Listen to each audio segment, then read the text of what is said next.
Subscribe करें और दबाएं बेल आइकन ताकि कोई खबर रह न जाए।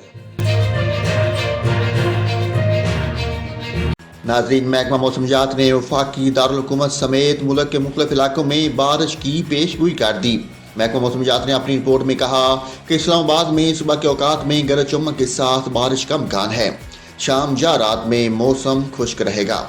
ताहम खैबर पख्तूनख्वा में चित्राल, दीर, सवात, कलाम, सैयद शरीफ, एबटाबाद, मानसेहरा, कोस्तान और करोम में तेज हवाओं और गरज चमक के साथ बारिश का इम्कान है। दीगर इलाकों में मौसम खुश्क रहेगा। रिपोर्ट के मुताबिक पंजाब के बेशतर अजला में मौसम खुश्क रहेगा। मरी गलियात में तेज हवाओं और गरज चमक के साथ बारिश का इम्कान है। बलूचिस्तान के बेशतर अजला में भी आज मौसम खुश्क रहेगा। सिंध के बेशतर अजला में मौसम खुश्क और गर्म रहेगा। महकमा मौसमियात का कहना है कि कश्मीर और गिलगित बल्तिस्तान में तेज हवाओं और गरज चमक के साथ बारिश हो सकती है।